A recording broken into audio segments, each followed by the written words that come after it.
নজর রাখবো পরের খবরে। কালীঘাটে তৃণমূলের জাতীয় কর্মসমিতির বৈঠক বিকেল 4টের সময় মমতার বাড়িতে বৈঠক। জাতীয় ক্ষেত্রে তৃণমূলের অবস্থান নিয়ে আলোচনার সম্ভাবনা, সংসদে ভূমিকা ও সাংগঠনিক ভূমিকা নিয়ে হতে পারে আলোচনা। কি বার্তা দেবেন মমতা বন্দ্যোপাধ্যায়? বৈঠকে থাকছেন অনুব্রত মণ্ডল। তিহার থেকে মুক্তির পর প্রথমবার মমতার মুখোমুখি অনুব্রত মণ্ডল। দলনেত্রীর সঙ্গে সাক্ষাৎ কেষ্ট মণ্ডলের। অনুপম রয়েছে আমাদের সঙ্গে, সরাসরি চলে যাবো অনুপমের কাছে। অনুপম, আজকের এই জাতীয় কর্মসমিতির বৈঠকে মূলত কোন কোন বিষয়ে আলোচনার কথা জানতে পারছো সূত্র মারফত? মূল টার্গেটটা কি?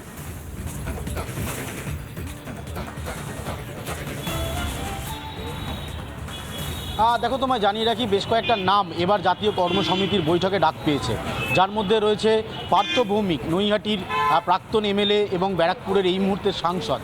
বীরবাহা হাঁসদা, রাজ্যের মন্ত্রী, তাকে ডাকা হয়েছে। এছাড়াও যাদেরকে ডাক দেওয়া হয়েছে তারা হচ্ছে বিভিন্ন রাজ্যে যেখানে তৃণমূল কংগ্রেসের সরকার নেই অথচ তৃণমূল সেখানে ইউনিট খুলেছে, সেই সমস্ত রাজ্যের বিভিন্ন তৃণমূলের নেতৃত্বকে ডাকা হয়েছে। আর যারা এবারের কর্মসমিতির বৈঠকে থাকছেন না তাদের মধ্যে রয়েছেন পার্থ চট্টোপাধ্যায়, জ্যোতিপ্রিয় মল্লিকরা। এখন এই কর্মসমিতির বৈঠক থেকে তৃণমূলের রূপরেখা কী হবে, যেটা তৃণমূল সূত্র দাবি করছে যে এই কর্মসমিতির বৈঠকে বেশ কয়েকটা এজেন্ডার উপর আলোচনা হবে। প্রথম বিষয়টা হচ্ছে যে জাতীয় স্তরে তৃণমূল কংগ্রেসের কী অবস্থান থাকবে। তুমি জানো যে শীতকালীন অধিবেশন শুরু হয়েছে, সেখানে বিভিন্ন বিষয় নিয়ে তৃণমূল কংগ্রেস লোকসভা এবং রাজ্যসভা যৌথভাবে তারা বিভিন্ন সমালোচনা করবেন এবং বিভিন্নভাবে বিভিন্ন প্রস্তাবের উপর আলোচনা করবেন। সেখানে তৃণমূলের সাংসদদের কী ভূমিকা থাকবে, এটা তৃণমূল নেত্রী, তৃণমূল সুপ্রিমো সেটা কার্যত একটা রূপরেখা তৈরি করে দেবেন। দ্বিতীয় হচ্ছে যে বিধানসভা চালু হচ্ছে, বিধানসভাতে গিয়েও তৃণমূল কংগ্রেস কোন কোন বিষয়ের উপর আলোচনা করবে তার একটা রূপরেখা মমতা বন্দ্যোপাধ্যায় তৈরি করে দেবেন। এর পাশাপাশি যেটা সবথেকে গুরুত্বপূর্ণ, যে তৃণমূল কংগ্রেসের অন্দরে কান পাতলে যেটা শোনা যাচ্ছিল যে একটা রদবদলের সম্ভাবনা থাকছে। রদবদলটা কিভাবে হবে? অভিষেক বন্দ্যোপাধ্যায়ের একটা তালিকা মমতা বন্দ্যোপাধ্যায়ের কাছে পৌঁছেছেন বলে আপাতত জানা যাচ্ছে।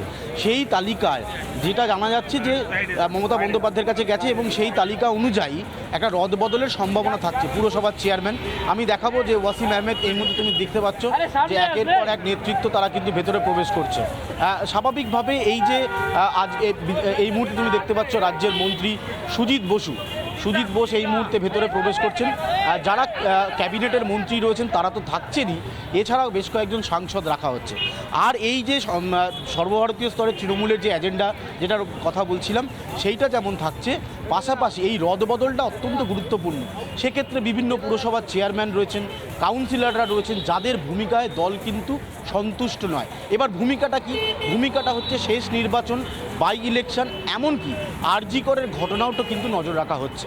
এই সমস্ত বিষয়গুলোকে সামনে রেখেই আজকে কর্মসমিতির বৈঠক, যে বৈঠক মমতা বন্দ্যোপাধ্যায়ের বাসভবনে হবে এবং যার নেতৃত্ব দেবেন মমতা বন্দ্যোপাধ্যায় নিজে। থাকবেন অভিষেক বন্দ্যোপাধ্যায়, দলের নেতৃত্বরা আমরা কিছুক্ষণ আগে ফিরহাদ হাকিমকে দেখেছি ভেতরে প্রবেশ করতে, চন্দ্রিমা ভট্টাচার্যকে দেখেছি কালীঘাটে মমতা বন্দ্যোপাধ্যায়ের বাড়িতে আসতে। আর যার জন্য অপেক্ষা করা হচ্ছে তিনি হচ্ছেন অনুব্রত মণ্ডল। তিহার থেকে ছাড়া পাওয়ার পর যখন মমতা বন্দ্যোপাধ্যায়, তোমার মনে থাকবে যে তিনি বীরভূমে গিয়েছিলেন, তখন মনে করা হয়েছিল যে সম্ভবত বীরভূমে মমতা বন্দ্যোপাধ্যায় এবং অনুব্রত মণ্ডল মুখোমুখি হতে পারেন, কিন্তু সেখানে প্রশাসনিক বৈঠক সেরে মমতা বন্দ্যোপাধ্যায় কিন্তু অনুব্রত মণ্ডলের সাথে দেখা করেননি।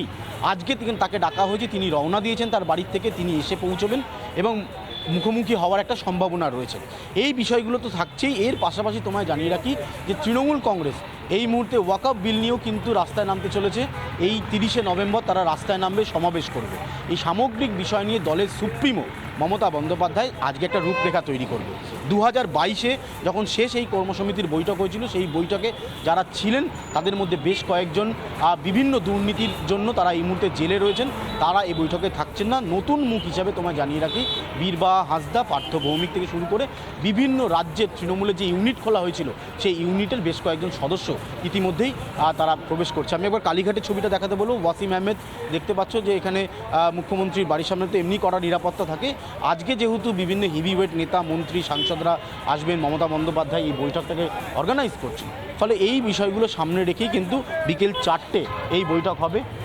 আমি তোমাকে যেটা বলছিলাম যে বিভিন্ন সময় আমরা যেটা দেখতে পাচ্ছি যে তৃণমূলের যারা নেতৃত্বরা রয়েছেন তারা এই বৈঠকে উপস্থিত হচ্ছেন। আর এই কর্মসমিতির বৈঠক থেকে দলের তরফে মমতা বন্দ্যোপাধ্যায়ের বার্তাটাও খুব ইম্পর্টেন্ট।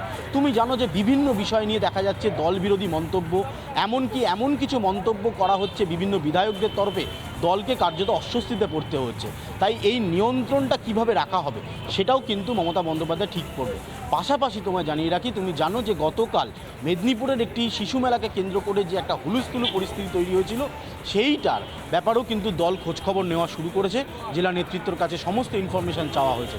এই দলের নিয়ন্ত্রণ, দলের মধ্যে থেকে দলবিরোধী কথা এবং আরজি করের ঘটনার পরিপ্রেক্ষিতে কাদের কাদের কী ধরনের মন্তব্য ছিল, সমস্ত বিষয় নিয়ে একদম চুলচেরা বিশ্লেষণ আজকে কালীঘাটের মমতা বন্দ্যোপাধ্যায়ের বাসভবনে হবে। আর কিছুক্ষণের মধ্যেই সেই বৈঠক শুরু হবে, যার নেতৃত্ব দেবেন মমতা বন্দ্যোপাধ্যায় নিজে। আমি আরও একবার ওয়াসিমকে বলবো কালীঘাটের ছবিটা দেখাতে। তুমি দেখতে পাচ্ছ আমরা এই মুহূর্তে কালীঘাটে রয়েছি, কড়া নিরাপত্তার চাদরে। এমনি মুখ্যমন্ত্রীর বাড়ি এখানটা নিরাপত্তা বাড়ানো থাকে, কিন্তু যেহেতু আজকে হেভি ওয়েটদের আসার কথা রয়েছে, স্বাভাবিকভাবে নিরাপত্তা একেবারে আঁটোসাঁটো রয়েছে। আর এই বৈঠক থেকে আর কি কি উঠে আসছে সেদিকে আমাদের নজর থাকবে। তবে আবারও বলছি, জাতীয় স্তরে তৃণমূল কংগ্রেসের কি স্ট্যান্ড পয়েন্ট হবে, রাজ্যসভা এবং লোকসভায় তৃণমূল কোন কোন বিষয়ের ওপর আরও বেশি সরব হবে, আরও বেশি আক্রমণাত্মক হবে, তার একটা রূপরেখা মমতা বন্দ্যোপাধ্যায় যেমন তৈরি করে দেবেন, রাজ্যের ক্ষেত্রেও তৃণমূল কংগ্রেসের যারা বিধায়ক, যারা মন্ত্রী, তারাও কিন্তু এই বিষয়গুলো থাকবে। কারণ 2026-এর বিধানসভা নির্বাচন হাতে মাত্র 1 বছর। ডিসেম্বর মাসটা গেলে একেবারে জানুয়ারি থেকে তৃণমূল কংগ্রেস মাঠে নেমে পড়বে, প্রচার থাকবে। 294-এর বেশি বিধায়ককে প্রজেক্ট করতে হবে, তারা যাবেন। তৃণমূল কংগ্রেস যেহেতু ক্ষমতায় রয়েছে, অ্যাডভান্টেজ পুরো থাকছে। বিষয়টা নিয়ে আজকে আলোচনা হবে জাতীয় কর্মসমিতির বৈঠকে। আপাতত তোমাকে ধন্যবাদ অনুপম।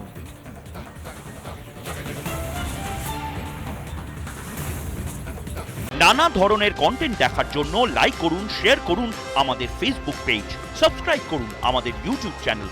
পাশাপাশি অন্যান্য ব্রেকিং নিউজের জন্য অবশ্যই চোখ রাখুন রিপাবলিক বাংলায়।